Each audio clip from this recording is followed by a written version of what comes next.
प्यार से विवाह तक का सफर इतना लंबा होगा उन्होंने सोचा न था। दो युवा दिलों ने दाम्पत्य जीवन के सपने संजोने शुरू कर दिए थे, लेकिन इंतजार की घड़ियां बढ़ती ही जा रही थीं। मुझे गुमसुम और उदास देखकर माँ ने कहा, क्या बात है रथी, तू इस तरह मुंह लटकाए क्यों बैठी है? कई दिन से मनोज का भी कोई फोन नहीं आया। दोनों ने आपस में झगड़ा कर लिया क्या?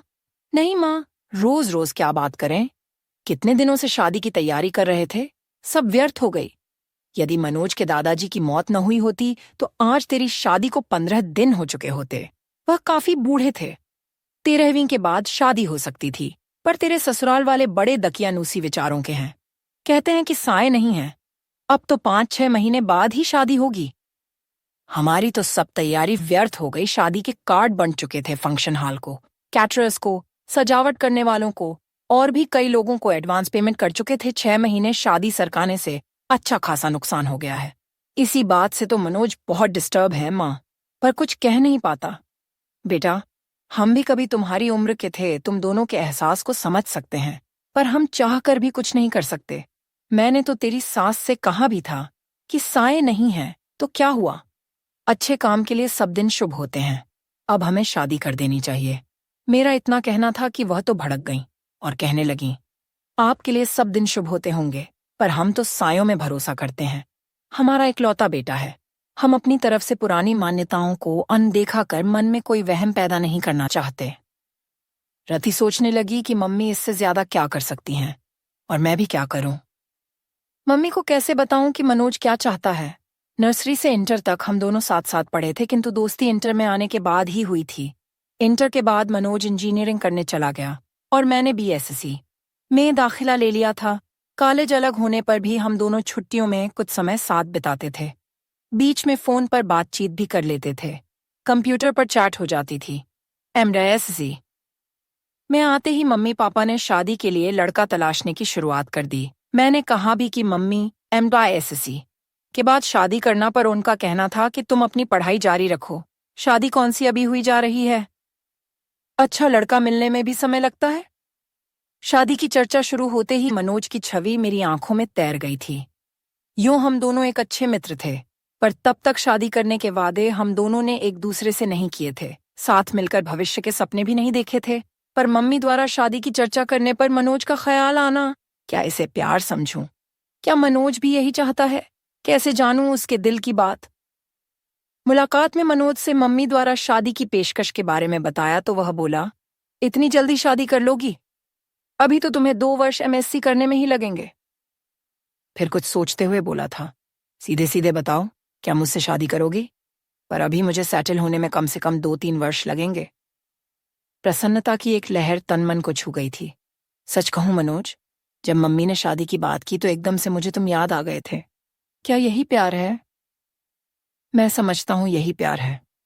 देखो, जो बात अब तक नहीं कह सका था, तुम्हारी शादी की बात उठते ही मेरे मुंह पर आ गई और मैंने तुम्हें प्रपोज कर डाला। अब जब हम दोनों एक दूसरे से चाहत का इजहार कर ही चुके हैं, तो फिर इस विषय में गंभीरता से सोचना होगा। सोचना ही नहीं होगा रति, तुम्हें अपने मम्मी पापा को इस शादी के लिए मनाना भी होगा। क्या तुम्हारे घर वाले मान जाएंगे? देखो, अभी तो मेरा इंजीनियरिंग का अंतिम साल है, मेरी कैट की कोचिंग भी चल रही है, उसकी भी परीक्षा देनी है। वैसे हो सकता है इस साल किसी अच्छी कंपनी में प्लेसमेंट मिल जाए, क्योंकि कॉलेज में बहुत सी कंपनियां आती हैं और जॉब ऑफर करती हैं। अच्छा ऑफर मिला तो मैं स्वीकार कर लूंगा, और जैसे ही शादी की चर्चा शुरू होगी मैं तुम्हारे बारे में बता दूंगा। प्यार का अंकुर तो हमारे बीच पनप ही चुका था, और हमारा यह प्यार अब जीवन साथी बनने के सपने भी देखने लगा था। अब इसका जिक्र अपने अपने घर में करना जरूरी हो गया था। मैंने मम्मी को मनोज के बारे में बताया तो वह बोली, वह अपनी जाति का नहीं है। ये कैसे हो सकता है? तेरे पापा तो बिल्कुल नहीं मानेंगे क्या? मनोज के माता पिता तैयार हैं? अभी तो इस बारे में उसके घर वाले कुछ नहीं जानते।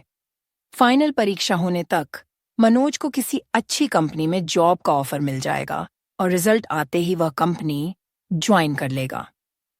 उसके बाद ही वह अपने मम्मी पापा से बात करेगा। क्या जरूरी है कि वह मान ही जाएंगे? मम्मी, मुझे पहले आपकी इजाजत चाहिए। ये फैसला मैं अकेले कैसे ले सकती हूँ? तुम्हारे पापा से बात करनी होगी। उनसे बात करने के लिए मुझे हिम्मत जुटानी होगी। यदि पापा तैयार नहीं हुए तो तुम क्या करोगी? करना क्या है मम्मी? शादी होगी तो आपके आशीर्वाद से ही होगी, वरना नहीं होगी। इधर मेरा एसएससी फाइनल शुरू हुआ। उधर इंजीनियरिंग पूरी होते ही मनोज को एक बड़ी कंपनी में अच्छा स्टार्ट मिल गया था और यह भी करीब करीब तय था कि भविष्य में कभी भी कंपनी उसे यूपानेस भेज सकती है। मनोज के घर में भी शादी की चर्चा शुरू हो गई थी। मैंने मम्मी को जैसे तैसे मना लिया था और मम्मी ने पापा को, किंतु मनोज की मम्मी इस विवाह के लिए बिल्कुल तैयार नहीं थी। इस फैसले से मनोज के घर में तूफान उठ खड़ा हुआ था। उसके घर में पापा से ज्यादा उसकी मम्मी की चलती है। ऐसा एक बार मनोज ने ही बताया था। मनोज ने भी अपने घर में ऐलान कर दिया था कि शादी करूंगा तो रति से, वरना किसी से नहीं। आखिर मनोज के बहन बहनोई ने अपनी तरह से मम्मी को समझाया था। मम्मी, आपकी यह जिद मनोज को आपसे दूर कर देगी। आजकल बच्चों की मानसिक स्थिति का कुछ पता नहीं चलता कि वह कब क्या कर बैठें। आज के ही अखबार में समाचार है कि माता पिता की स्वीकृति न मिलने पर प्रेमी प्रेमिका ने आत्महत्या कर ली। वह दोनों बालिग हैं। मनोज अच्छा कमा रहा है, वह चाहता तो अदालत में शादी कर सकता था, पर उसने ऐसा नहीं किया और आपकी स्वीकृति का इंतजार कर रहा है। अब फैसला आपको करना है। मनोज के पिता ने कहा था, बेटा, मुझे तो मनोज की इस शादी से कोई ऐतराज नहीं है। लड़की पढ़ी लिखी है, सुंदर है, अच्छे परिवार की है और सबसे बड़ी बात, मनोज को पसंद है। बस हमारी जाति की नहीं है तो क्या हुआ, पर तुम्हारी मम्मी को कौन समझाए? जब सब तैयार हैं तो मैं ही उसकी दुश्मन हूं क्या? मैं ही बुरी क्यों बनूं? मैं भी तैयार हूं। मम्मी का इरादा फिर बदले। इससे पहले ही मंगनी की रस्म पूरी कर दी गई थी। तय हुआ था कि मेरी एसएससी पूरी होते ही शादी हो जाएगी। मंगनी हुए 1 साल हो चुका था। शादी की तारीख भी तय हो चुकी थी। मनोज के बाबा की मौत न हुई होती तो हम दोनों अब तक हनीमून मनाकर कुल्लू मनाली शिमला से लौट चुके होते और 3 महीने बाद मैं भी मनोज के साथ अमेरिका चली जाती। पर अब 6-7 महीने तक साए नहीं है। अतः शादी अब तभी होगी, ऐसा मनोज की मम्मी ने कहा है। पर मनोज शादी के टलने से खुश नहीं है। इसके लिए अपने घर में उसे खुद ही बात करनी होगी। हाँ, यदि मेरे घर से कोई रुकावट होती तो मैं उसे दूर करने का प्रयास करती, पर मैं क्या करूं? माना कि उसके भी कुछ जज्बात हैं। 4 से 5 वर्षों से हम दोस्तों की तरह मिलते रहे हैं, प्रेमियों की तरह साथ साथ भविष्य के सपने भी बुनते रहे हैं, किंतु मनोज को कभी इस तरह कमजोर होते नहीं देखा। यद्यपि उसका बस चलता तो मंगनी के दूसरे दिन ही वह शादी कर लेता, पर मेरा फाइनल साल था, इसलिए वह मन महसूस कर रह गए। प्रतीक्षा की लंबी घड़ियां हम कभी मिलकर कभी फोन पर बात करके काटते रहे। हम दोनों बेताबी से शादी के दिन का इंतजार करते रहे। दूरी सहन नहीं होती थी। साथ रहने व पाकू एक हो जाने की इच्छा बलवती होती जाती थी। जैसे जैसे समय बीत रहा था, सपनों के रंगीन समुंदर में गोते लगाते दिन मंजिल की तरफ बढ़ते जा रहे थे। शादी के 10 दिन पहले हमने मिलना भी बंद कर दिया था कि अब एक दूसरे को दूल्हा दुल्हन के रूप में ही देखेंगे। पर विवाह के 7 दिन पहले बाबाजी की मौत हमारे सपनों के महल को धराशायी कर गई। बाबाजी की मौत का समाचार मुझे मनोज ने ही दिया था और कहा था, बाबाजी को भी अभी ही जाना था हमारे बीच, फिर अंतहीन मरुस्थल का विस्तार है लगता है। अब अकेले ही अमेरिका जाना पड़ेगा। तुमसे मिलन तो मृग तृष्णा बन गया है। 13वीं के बाद हम दोनों गार्डन में मिले थे। वह बहुत भावुक हो रहा था। रति, तुमसे दूरी अब सहन नहीं होती। मन करता है तुम्हें लेकर अनजान जगह पर उड़ जाऊं, जहां हमारे बीच न समाज हो, न परंपराएं हों, न ये रीति रिवाज हों। 2 प्रेमियों के मिलन में समाज के कायदे कानून की इतनी ऊंची बाड़ खड़ी कर रखी है कि उनकी सब्र की सीमा ही समाप्त हो जाए। चलो रति, हम कहीं भाग चलें। मैं तुम्हारा निकट सान्निध्य चाहता हूँ। इतना बड़ा शहर है, चलो किसी होटल में कुछ घंटे साथ बिताते हैं। जो हाल मनोज का था वही मेरा भी था। एक मन कहता था कि अपनी खींची लक्ष्मण रेखा को अब मिटा दें, किंतु दूसरा मन संस्कारों की पिन चुभो देता कि बिना विवाह यह सब ठीक नहीं।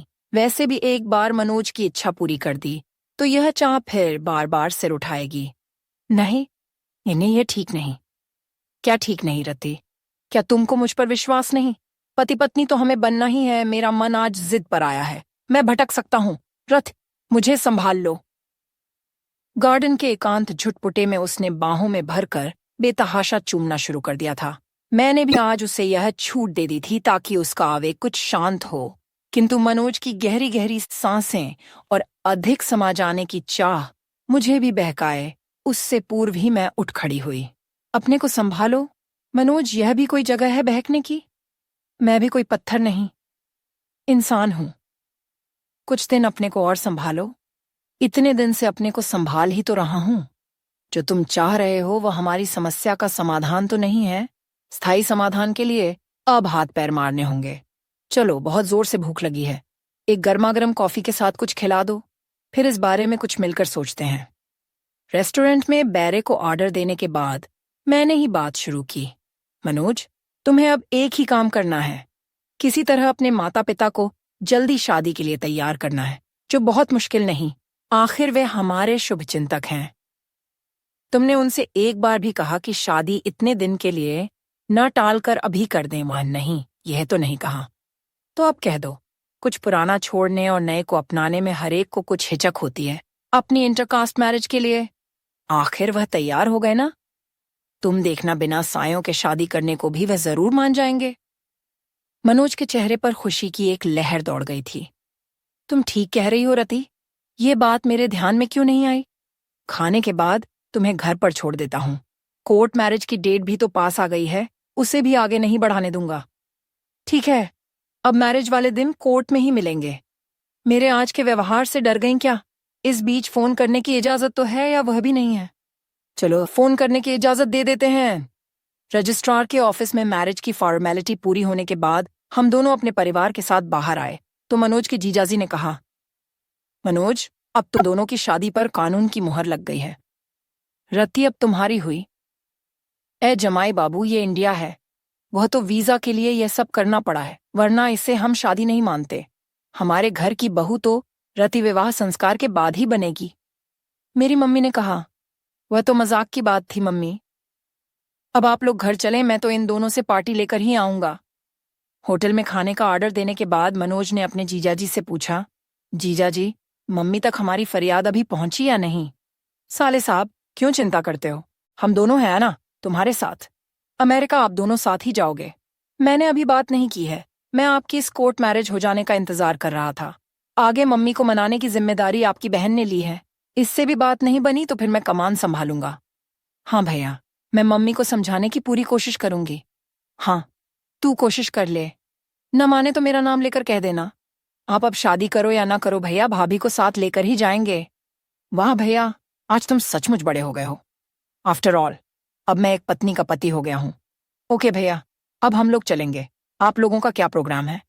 कुछ देर घूम घाम कर पहले रति को उसके घर छोड़ूंगा, फिर अपने घर जाऊंगा। मेरे गले में बाहें डालते हुए मनोज ने शरारत से देखा। हाँ रति, अब क्या कहती हो? तुम्हारे संस्कार मुझे पति मानने को तैयार हैं या नहीं? आंखें नचाते हुए मैं चहकी। अब तुम 90% मेरे पति हो, यानी 10% की अब भी कमी रह गई है। सभी और इंतजार करना पड़ेगा। उस दिन का मुझे अफसोस है मनोज, पर अब मैं तुम्हारी हूं।